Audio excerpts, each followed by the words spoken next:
ನಮಸ್ತೆ ಸ್ನೇಹಿತರೆ, ಇವತ್ತು ನಾವು ಅತ್ಯಾಚಾರದ ಸಮಸ್ಯೆಯ ಬಗ್ಗೆ ತಿಳಿದುಕೊಳ್ಳುವ. ಏನಿದು ಲೈಂಗಿಕ ಅತ್ಯಾಚಾರದ ಅರ್ಥ ಏನು ಅಂದರೆ, ಲೈಂಗಿಕ ಅತ್ಯಾಚಾರ ಅಥವಾ ಬಲಾತ್ಕಾರವು ಸಂಭೋಗವೆಂದರೆ ಸ್ತ್ರೀ ಒಬ್ಬಳೊಂದಿಗೆ ಅವಳ ಇಚ್ಛೆಯ ವಿರುದ್ಧವಾಗಿ ಹಾಗೂ ಬಲಪ್ರಯೋಗದಿಂದಾಗಿ ನಡೆಯುವ ಒಂದು ಸಂಭೋಗ. ಅಂದರೆ ಅವಳ ಇಚ್ಛೆಗೆ ವಿರುದ್ಧವಾಗಿ ನಡೆಯುವಂಥದ್ದು, ಅವಳ ಇಚ್ಛೆಗೆ ವಿರುದ್ಧವಾಗಿ ಬಲಾತ್ಕಾರವಾಗಿ ಸಂಭೋಗವನ್ನು ಮಾಡುವಂಥದ್ದೇ ಅತ್ಯಾಚಾರ ಅಂತ ಹೇಳುವಂಥದ್ದು. ವ್ಯಾಖ್ಯೆಯನ್ನು ನೀಡಿದರೆ, ಅತ್ಯಾಚಾರ ಅಂದರೆ ಯಾವುದೇ ಒಬ್ಬ ವ್ಯಕ್ತಿ ಒಬ್ಬ ಸ್ತ್ರೀಯೊಡನೆ ಅವಳ ಇಚ್ಛೆಗೆ ವಿರುದ್ಧವಾಗಿ, ಅವಳ ಒಪ್ಪಿಗೆ ಇಲ್ಲದೆ ಅವಳನ್ನು ಬೆದರಿಸಿ ಒಪ್ಪಿಗೆ ಪಡೆದು ಲೈಂಗಿಕ ಸಂಭೋಗ ನಡೆಸಿದ್ದರೆ, ಅಥವಾ ಆತನು ಆಕೆಯ ಪತಿಯಲ್ಲದಿದ್ದರೂ ಪತಿ ಎಂಬುದಾಗಿ ಮೋಸಪಡಿಸಿ ಒಪ್ಪಿಗೆ ಪಡೆದಿದ್ದರೆ, ಅಥವಾ ಸ್ತ್ರೀಯು 16 ವರ್ಷಕ್ಕೂ ಕಡಿಮೆ ವಯಸ್ಸಿನವಳಾಗಿದ್ದು ಆಕೆಯ ಒಪ್ಪಿಗೆ ಪಡೆದು ಅಥವಾ ಪಡೆಯದೇ ಸಂಭೋಗ ನಡೆಸಿದ್ದರೆ ಅದನ್ನು ಲೈಂಗಿಕ ಅತ್ಯಾಚಾರ ಪ್ರಕರಣವೆನ್ನಬಹುದು. ಈ ಅತ್ಯಾಚಾರಕ್ಕೆ ಕಾರಣಗಳೇನು ಎಂಬುದು ಅನೇಕ ಪ್ರಶ್ನೆ ಪತ್ರಿಕೆಗಳಲ್ಲಿ ಬಂದಿರುವಂಥದ್ದು ಕಾಣ್ಬೋದು. 8 ಮಾರ್ಕಿಗಿರ್ಬೋದು, 10 ಮಾರ್ಕಿಗೆ ಇರ್ಬೋದು, 15 ಮಾರ್ಕಿಗೂ ಕೂಡ ಕೇಳಿರುವಂತಹ ಒಂದು ಪ್ರಶ್ನೆ ಎಂದರೆ, ಅತ್ಯಾಚಾರಕ್ಕೆ ಕಾರಣಗಳೇನು ಅಂತ ನಾವು ನೋಡುವ. ಈಗ ಕೆಲವೊಂದು ಪಾಯಿಂಟ್ಸ್ ಇದೆ, ಆ ಪಾಯಿಂಟ್ಸನ್ನೆಲ್ಲ ನೀವು ಬರ್ಕೊಳ್ಳಿ, ಆಮೇಲೆ ನಿಮಗೆ ಕೆಲವೊಂದನ್ನೆಲ್ಲ ವಿವರಿಸ್ಕೊಂಡು ಹೋಗ್ಬೋದು. ಏನೆಲ್ಲ ಕಾರಣಗಳಿವೆ? ಅತ್ಯಾಚಾರದ ಕಾರಣಗಳೇನು? 1, ಸಾಂದರ್ಭಿಕವಾದ ಪ್ರೇರಣೆ. ಒಂದು ಸಾಂದರ್ಭಿಕ ಪ್ರೇರಣೆ. 2, ಮಿತಿಮೀರಿದ ಲೈಂಗಿಕ ಬಯಕೆಗಳು. ಇದೆಲ್ಲ ಅತ್ಯಾಚಾರಕ್ಕೆ ಕಾರಣಗಳೇನು? ಅತ್ಯಾಚಾರ ಆಗ್ತಾ ಇದೆ, ಅದಕ್ಕೆ ಕಾರಣ ಏನು ಅಂತ ಅವರು ಕೇಳ್ತಾ ಇರುವಂಥದ್ದು. ಸ್ತ್ರೀಯರ ಬಗೆಗಿನ ಹಗೆತನ ಅಥವಾ ವೈರತ್ವ. ಪಾನಮತ್ತತೆಯ ಪರಿಣಾಮ. ಪಾನಮತ್ತತೆ ಅಂತ ಕುಡಿಯುವುದು, ಮದ್ಯಪಾನ ಮಾಡ್ತಾರಲ್ಲ, ಅದಕ್ಕೆ ಪಾನಮತ್ತತೆ ಅಂತ ಹೇಳುವಂಥದ್ದು. ಪಾನಮತ್ತತೆಯ ಪರಿಣಾಮ. ಬಲಿ ಪಶುವಿನಿಂದಲೇ ಕಾಮ ಉದ್ರೇಕ ಕೆರಳಿಸುವಿಕೆ. ಬಲಿಪಶುವಿಂದಲೇ ಕಾಮೋದ್ರೇಕ ಕೆರಳಿಸುವಂಥದ್ದು. ಇದಿಷ್ಟು 5 ಪಾಯಿಂಟ್ ಈ ಅತ್ಯಾಚಾರಕ್ಕೆ ಕಾರಣಗಳಾಗಿರುವಂಥದ್ದು. ನೀವು ಅದರ ಪಾಯಿಂಟ್ಸ್ ಬರ್ಕೊಂಡು ಆ ಪಾಯಿಂಟ್ಸಲ್ಲಿ ಏನಿದೆ ವಿವರಣೆ ಅಂತ ಒಮ್ಮೆ ನೋಡ್ಕೊಳ್ಬೇಕಾಗ್ತದೆ. ಆವಾಗ ನಿಮಗೆ ಸುಲಭದಲ್ಲಿ ಅರ್ಥ ಮಾಡಿಕೊಂಡು ಹೋಗ್ಬೋದು. ಮೊದಲನೇದಾಗಿ ಏನಿದು? ಮೊದಲನೇ ಪಾಯಿಂಟ್, ಸಾಂದರ್ಭಿಕವಾದ ಪ್ರೇರಣೆ.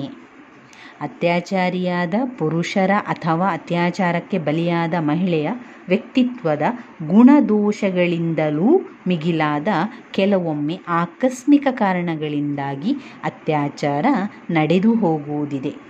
ಸಾಂದರ್ಭಿಕ ಕಾರಣ, ಅಲ್ಲಿ ಸಂದರ್ಭ, ಇಲ್ಲಿ ನೀವು ಪಾಯಿಂಟ್ಸನ್ನೇ ನೋಡ್ಕೊಳ್ಳಿ. ಸಾಂದರ್ಭಿಕವಾದ ಪ್ರೇರಣೆ ಅಂದರೆ ಅಲ್ಲಿ ಆ ಸಂದರ್ಭ ಏನಾಗಿರ್ತದೆ, ಆ ಕಾರಣವೇ ಆಗಿರ್ತದೆ ಹೊರತು ಬೇರೆ ಯಾವುದೇ ರೀತಿಯ ಕಾರಣ ಅಲ್ಲ. ಆ ಸಂದರ್ಭಕ್ಕೆ ಅಲ್ಲಿ ಆ ರೀತಿ ಆಯಿತು.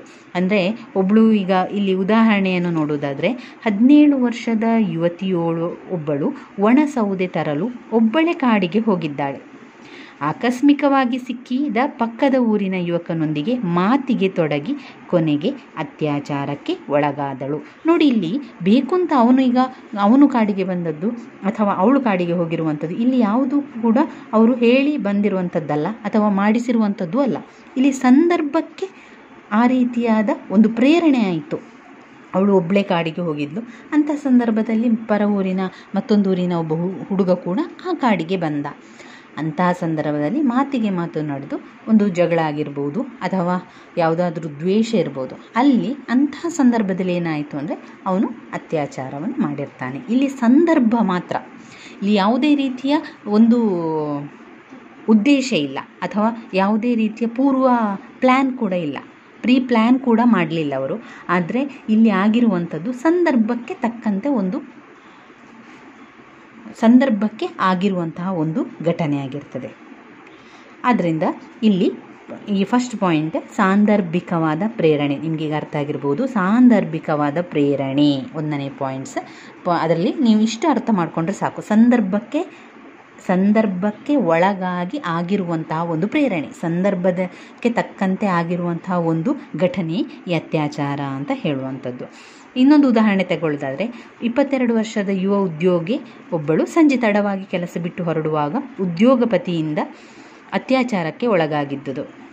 ಅಂದರೆ ಅವಳು ಲೇಟಾಗಿ ರಾತ್ರಿ ತುಂಬ ತಡವಾಗಿ ಹೋಗಿರುವಂಥದ್ದು, ಅಂತಹ ಸಂದರ್ಭದಲ್ಲಿ ಸಿಕ್ಕಿರುವಂಥದ್ದು, ಆವಾಗ ಆಗಿರುವಂಥದ್ದು. ಈ ರೀತಿಯಾಗಿ ಒಂದು ಸಂದರ್ಭಕ್ಕೆ ತಕ್ಕಂತೆ ಆಗಿರುವಂಥದ್ದು, ಯಾವುದೇ ಒಂದು ಉದ್ದೇಶದಿಂದ ಅವರು ಮಾಡಿರುವಂಥದ್ದಲ್ಲ. ಇನ್ನು 2ನೇ ಪಾಯಿಂಟ್ ನೋಡಿದರೆ, ಮಿತಿ ಮೀರಿದ ಲೈಂಗಿಕ ಬಯಕೆಗಳು. ಪಾಯಿಂಟ್ಸೇ ನಿಮಗೆ ವಿವರಣೆಯನ್ನು ಕೊಡ್ತಾ ಇದೆ ನೋಡಿ. ಮಿತಿ ಮೀರಿದ ಲೈಂಗಿಕ ಬಯಕೆಗಳು, ಈ ಬಯಕೆಗಳು ಮಿತಿ ಮೀರಿ ಹೋಗ್ತಾ ಇದೆ, ಅವಶ್ಯಕತೆ ತಕ್ಕ ಜಾಸ್ತಿ ಆ ಒಂದು ಬಯಕೆಗಳೆಲ್ಲ ಉಂಟಾದಂತಹ ಸಂದರ್ಭದಲ್ಲಿ ಈ ರೀತಿಯ ತೊಂದರೆಗಳು ಉಂಟಾಗ್ತಾ ಇದೆ ಅಂತ ಹೇಳ್ತಾ ಇದ್ದಾರೆ. ಲೈಂಗಿಕ ಬಯಕೆ ಈಡೇರಿಕೆಯ ಅವಕಾಶ ವಂಚಿತರ ವಿಪರೀತ ಲೈಂಗಿಕಾಸಕ್ತಿ. ಕೆಲವರ ಶರೀರದಲ್ಲಿ ಹಾರ್ಮೋನುಗಳ ಏರುಪೇರುವಿಂದಾಗಿ ಈ ರೀತಿಯ ಕೆಲವು ಮಿತಿ ಮೀರಿದ ಬಯಕೆಗಳೆಲ್ಲ ಉಂಟಾಗ್ತದೆ.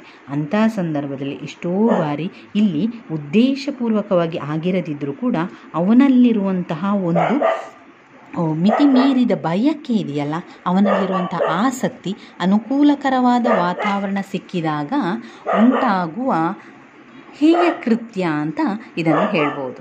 ಈಗ ಮನೆಪಾಠಕ್ಕಾಗಿ ಬಂದಿದ್ದ 9 ವರ್ಷ ಅಥವಾ 4ನೇ ತರಗತಿಯ ಹಾಗೂ 4ನೇ ತರಗತಿಯಲ್ಲಿ ಕಲಿಯುತ್ತಿದ್ದ ಬಾಲಕಿಯನ್ನು 30-35 ವರ್ಷದ ಅಧ್ಯಾಪಕನು ಮನೆಯಲ್ಲಿ ಬೇರೆ ಯಾರೂ ಇಲ್ಲದ ವೇಳೆಯಲ್ಲಿ ಅತ್ಯಾಚಾರ ಮಾಡಿರುವಂಥದ್ದು. ಇದೆಷ್ಟೋ ಉದಾಹರಣೆಗಳಿದೆ, ತುಂಬ ವಿಷಯಗಳು. ಈ ಒಂದು ನ್ಯೂಸ್ ನಿಮಗೆ ಇದರಲ್ಲಿ ವಾಟ್ಸಪ್ಪಲ್ಲಿ ಆಗಿರ್ಬೋದು ಅಥವಾ ಯೂಟ್ಯೂಬಲ್ಲಿ ಆಗಿರ್ಬೋದು, ಎಲ್ಲ ಕಡೆ ಕಾಣ್ತಾ ಇದೆ ನೋಡಿ.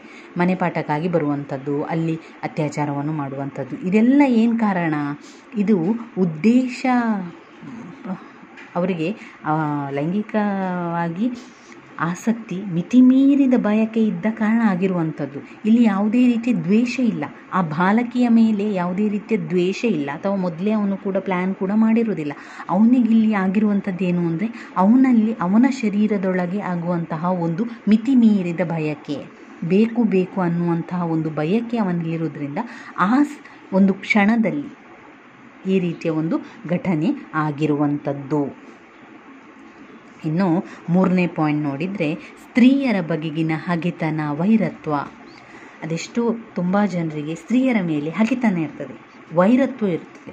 ಅವರಿಗೆ ನಾವು ಮೋಸ ಮಾಡಬೇಕು, ಅವರಿಗೆ ಅನ್ಯಾಯ ಮಾಡಲೇಬೇಕು, ಅವರಿಗೆ ಬುದ್ಧಿಯನ್ನು ಕಲಿಸಲೇಬೇಕು ಎಂಬ ಒಂದು ಕಾರಣದಿಂದ ಕೂಡ ಅತ್ಯಾಚಾರವನ್ನು ಮಾಡ್ತಾರೆ. ಹೆಂಗಸರ ಬಗೆಗಿನ ದ್ವೇಷದಿಂದ ಅಥವಾ ಹಗೆತನದಿಂದ ಅವರು ಇಂತಹ ಕೃತ್ಯವನ್ನು ಮಾಡ್ತಾರೆ. ಇಂತಹ ವ್ಯಕ್ತಿಗಳಲ್ಲಿ ಲೈಂಗಿಕ ತೃಪ್ತಿ ಪಡೆದುಕೊಳ್ಳಬೇಕು ಎಂಬ ಹೆಬ್ಬಯಕೆಗಿಂತಲೂ ಘಟನೆಯ ಬಲಿಪಶುಗಳಿಗೆ ಅವರು ಸ್ತ್ರೀಯರೆಂಬ ಕಾರಣದಿಂದ ಅವಮಾನಗೊಳಿಸಬೇಕು ಎಂಬ ಹಠವೇ ಮುಖ್ಯವಾಗಿರುತ್ತದೆ. ಇಲ್ಲಿ ನಿಮಗೆ ಗೊತ್ತಾಗ್ತದೆ, ಇಲ್ಲಿ ಹಠ ಮುಖ್ಯ.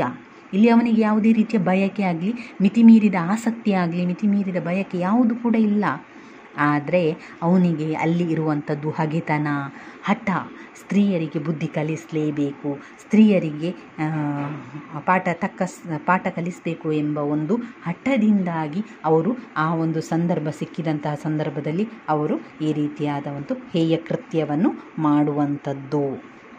ಇನ್ನು 4ನೇದು ನೋಡಿದರೆ, ಪಾನಮತ್ತತೆಯ ಪರಿಣಾಮ. ಇಲ್ಲಿ ಪಾನಮತ್ತತೆ ಅಂದರೆ ಮದ್ಯಪಾನ, ಕುಡಿಯುವಂಥದ್ದು. ವಿಪರೀತ ಮದ್ಯಪಾನವನ್ನು ಮಾಡಿ ಆಗುವಂಥದ್ದು ಕೃತ್ಯ. ವಿಪರೀತ ಮದ್ಯಪಾನವನ್ನು ಮಾಡಿರ್ತಾರೆ. ಅಂತಹ ಸಂದರ್ಭದಲ್ಲಿ ಸಿಕ್ಕಂತಹ ಹೆಣ್ಣು ಮಗಳಿಗೆ ಅವರು ಅತ್ಯಾಚಾರವನ್ನು ಮಾಡುವಂಥದ್ದು. ಇಲ್ಲಿ ಯಾವುದೇ ರೀತಿಯ ಉದ್ದೇಶ ಆಗಿರಲಿ, ಯಾವುದೇ ರೀತಿಯ ಒಂದು ಮಿತಿಮೀರಿದ ಬಯಕೆ ಆಗಿರಲಿ, ಯಾವುದೇ ರೀತಿಯ ಹಗೆತನ ಆಗಿರಲಿ, ಯಾವುದೂ ಇಲ್ಲ. ಇಲ್ಲಿ ಕೇವಲ ಏನು, ಅವನು ಮದ್ಯಪಾನ ಮಾಡಿ, ಅವನ ವಿಪರೀತ ಮದ್ಯಪಾನವನ್ನು ಮಾಡಿ ಅವನ ಸಂಪೂರ್ಣ ಮನಸ್ಸು, ಅವನ ಸಂಪೂರ್ಣವಾದಂತಹ ಮನಸ್ಸಿನ ಹತೋಟಿ ಇಲ್ಲದ ಕಾರಣ ಇಲ್ಲಿ ಆಗಿರುವಂಥದ್ದು. ಕೆಲವು ಅತ್ಯಾಚಾರದ ಪ್ರಕರಣಗಳು ವಿಪರೀತ ಮದ್ಯಪಾನದ ಪರಿಣಾಮದಿಂದಾಗಿ ಆಗಿರುವಂಥದ್ದು.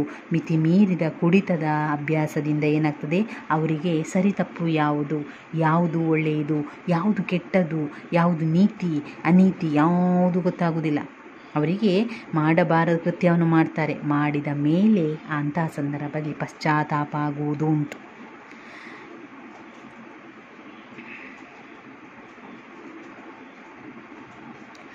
ಈ ರೀತಿಯಾಗಿ ವಿಪರೀತವಾಗಿ ಕುಡಿತದ ಚಟದಿಂದ ಆಗುವಂತಹ ಒಂದು ಹೇಯ ಕೃತ್ಯವೇ ಈ ಒಂದು ಅತ್ಯಾಚಾರ.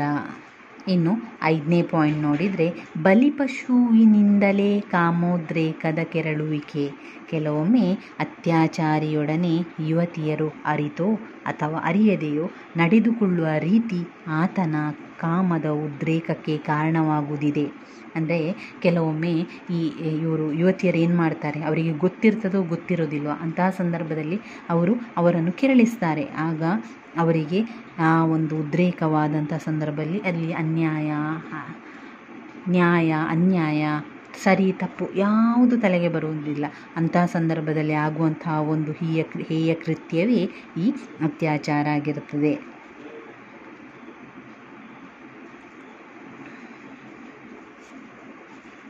ಈ ರೀತಿಯಾಗಿ ಬೇರೆ ಬೇರೆ ರೀತಿಯಲ್ಲಿ ಅತ್ಯಾಚಾರ ಆಗಲಿಕ್ಕೆ ಕಾರಣ ನಮಗೆ ಗೊತ್ತಾಗ್ತದೆ. ಇದರಲ್ಲಿ ಇರುವಂಥದ್ದು ಪಾಯಿಂಟ್ ಸರಿಯಾಗಿ ಅರ್ಥ ಮಾಡಿಕೊಂಡ್ರೆ ನೀವು ಸುಲಭದಲ್ಲಿ ಉತ್ತರವನ್ನು ಬರೀಬಹುದಾಗಿದೆ.